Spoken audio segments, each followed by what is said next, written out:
So what I've got here is just a little bit of apple wood. Just whittling it down so that it's a workable piece that we can carve maybe some spoons out of and over the course of the weekend. So we're just shaping it at this point just enough that we can cut some workable pieces out of it. You can see we've got this shaved down pretty good. So at this point, it's literally just taking off tiny pieces, and what we're trying to do is just get this down to some solid apple wood that hopefully doesn't have too many knots and things that we can actually whittle something out of. So just doing some of the rough axe work on this spoon project. A nice chunk of apple wood. It's not perfect, but I can see a spoon there. So I'm going to whittle this down, kind of cut out the general shape of the spoon, then I'll cut the rest with a knife. And I just like a nice block of wood to work on. I always keep a bucket handy to keep my chips in. Those chips make great fire tinder and fire starter in the campsite, so we'll save that to use a little later. And all I'm doing is I'm just got a nice sharp axe. I usually keep one axe in the campsite for finer work like this. And I'm just taking off tiny bits. I'm just taking my time. If I get too carried away, I'm going to remove large chunks. And there's a bowl for this spoon inside this block of wood. And what I want to do is I want to cut it down to where I don't have to do a lot of knife work. And so I want to find that bowl. I'm going to whittle it down close to the bowl. And then I'm going to start using the knife. And then I may take this. If it looks like it's going to be a nice piece of wood and it's going to last a while, I'll do some finish work on the belt sander and polish it up a little bit, but I'll show you the finished piece. They're just fun to make, even if I only use it one season in the camp.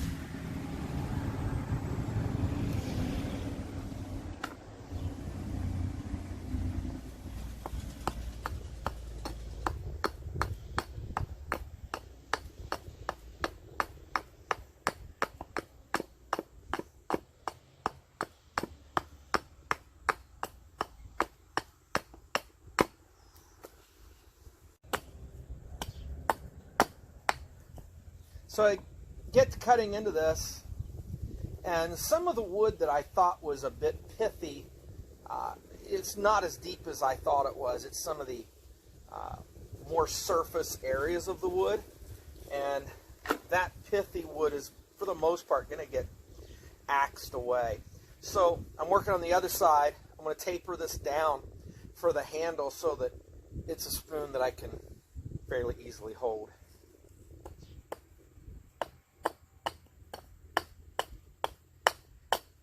You just take your time.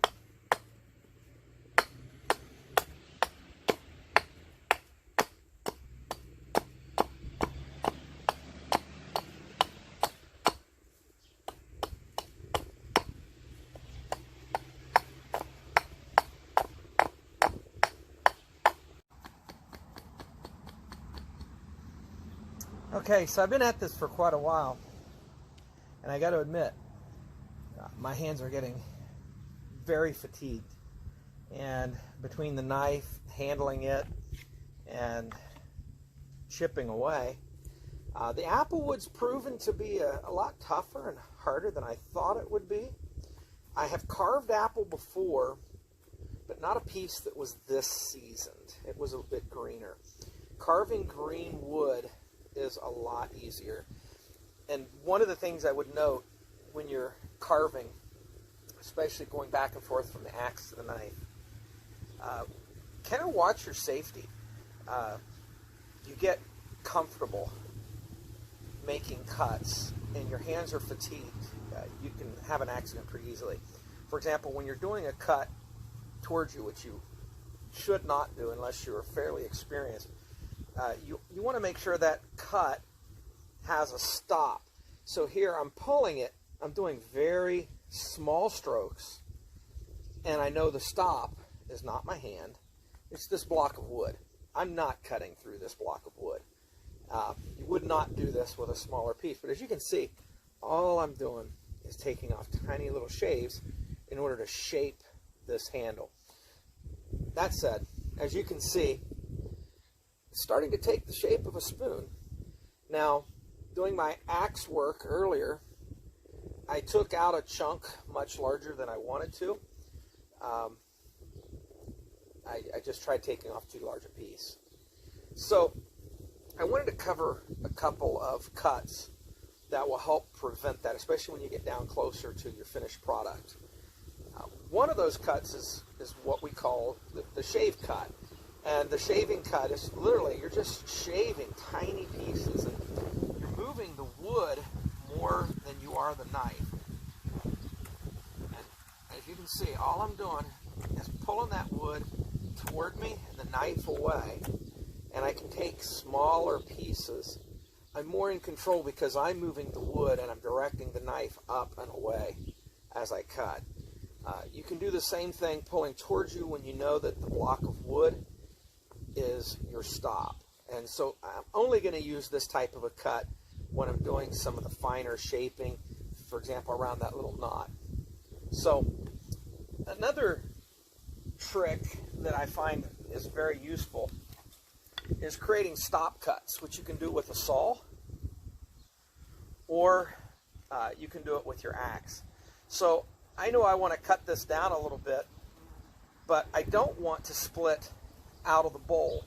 So I'm just going to position myself here. Notice I cut a nice little notch in my stump to assist me in holding my working piece. So I'm just going to make a shallow cut using the saw. You can do the same thing with the axe. I just find that the saw is a little faster. And so then I'm going to take my axe and I'm just going to go in here and chip that down. And it's going to stop at the stop cut. So if I can get that a little closer, you can see that there's not much risk of me taking this off. I want to leave this high so I can have a high back on my bowl. And so by making that earlier cut, we call it a stop cut, it stops the splitting and allows me to continue to work that piece. And so if I know now I want to shape this bowl out, I can do the same thing with the axe. Just create myself a nice ridge where I want my cut to stop. So the saw is a little more intricate, allows me to control that more. So I do recommend using the saw for creating your cuts. So I'm going to do a little more shave cutting on this and whittle it down to somewhat more resembling a spoon.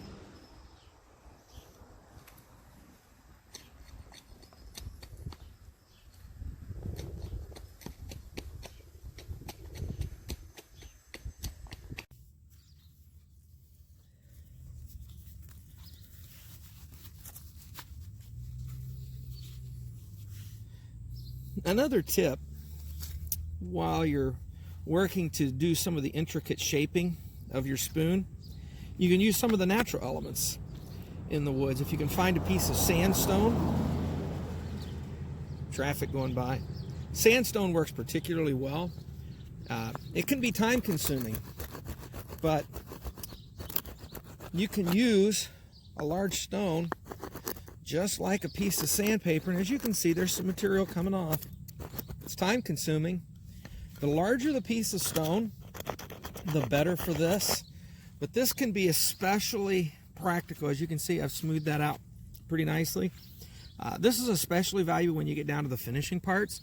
But what I was looking for here was something that I could literally just bear down on and just do that twisting motion and cut out some of my bowl. And as you can see, it's removing the material. And so I'll just keep that twisting motion up. And this right here is about the right shape to take out some of that material.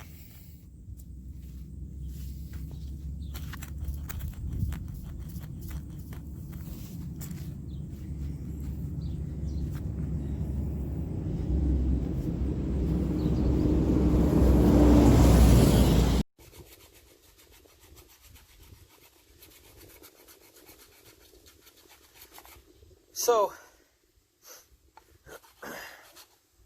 another handy shaping trick that was probably shared with us from our Native American ancestors is simply sanding with a stick.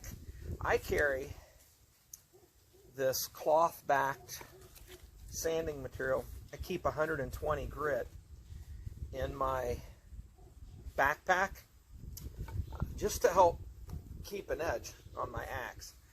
It's a great way to just keep your axe up to snuff while you're working on bushcraft projects in the woods.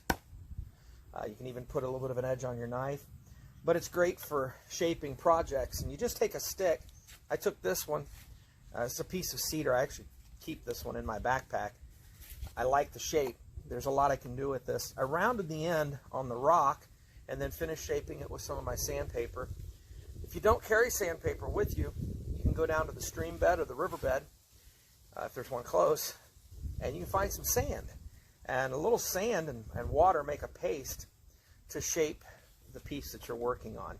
So using a stone, some sand, if you happen to have some sandpaper with you, you can really start shaping up that spoon as you're working on it. So I've got hours in. I think we're going to give it a break and come back to this another day, and I'll share with you our progress as we go.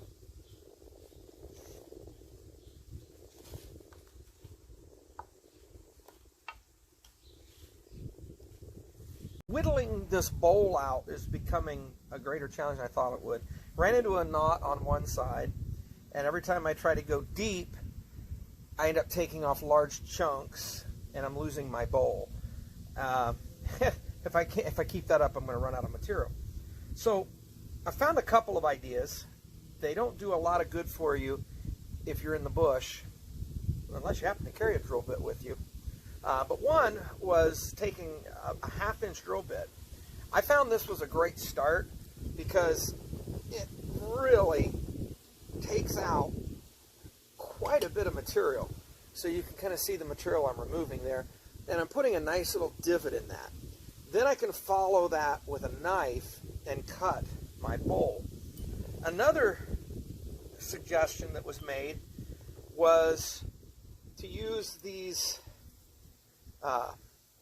paddle bits much in the same way. And I found the paddle bit started very nicely.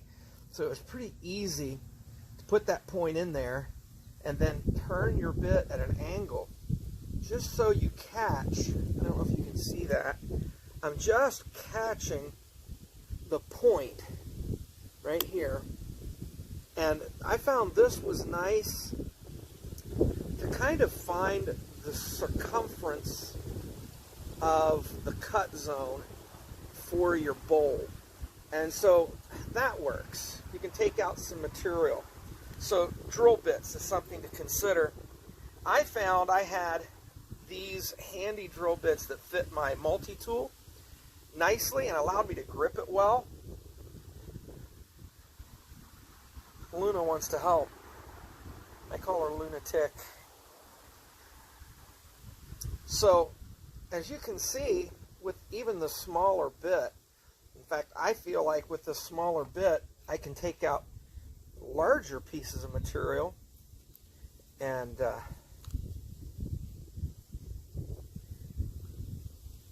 so I'm whittling away at that. As you can see, again, I'm taking out some nice chunks. So I'm going to go around the perimeter of this with the drill bits and get that started. One last technique is an axe technique. I don't have my gloves out here with me, so I don't want to go far into this. But you take the point of your axe and start it in. Yeah, you should watch out, Luna. And use the point and turn your working piece into it. And I found this worked really well for me. So I think, however, that it's working as well as it is because I've already started with the wood, and I took my sandpaper and I polished up my edge. So there are some carving techniques that might help you along the way. What do you think? So I'm going to work on this a little bit. We'll come back and show you our progress. I've already have hours. I have the better part of an afternoon in this project, just getting it this far. So when we did the rough work the other day, so this can be very time consuming in the bush. Obviously, you probably don't want to do anything this intricate or this finished. I'm trying to create a finished project that I'm going to hang on to for a little while. So that might be the difference.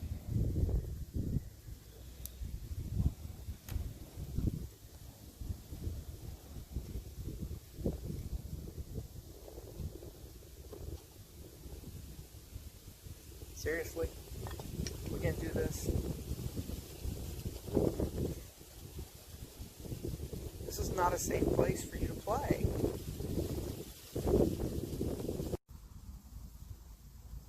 Okay, so we're back out here. As you can see, we're making some progress. The drill bit tip definitely worked. We're getting some depth to that bowl. And I'm just gonna, I switched to my Mora blade. The Mora blade has a finer point. It's my Mora Whittler. And just taking my time, really, and just cutting out small bits.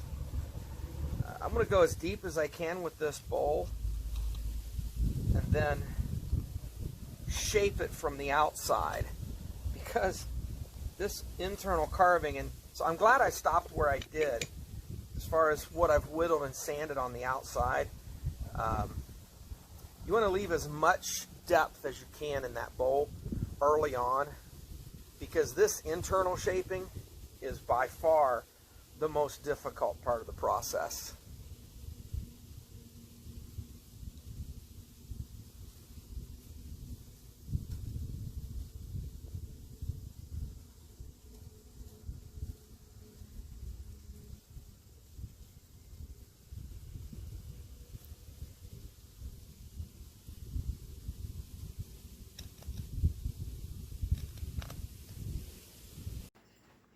So I finished this little project today. It's an applewood wooden spoon, hand carved, finished with sandpaper, and sealed with coconut oil. It's just a bushcraft spoon. Wanted to see if I could carve one. Decided that it took an awful lot of effort. There will be a video on just how I did this one to follow.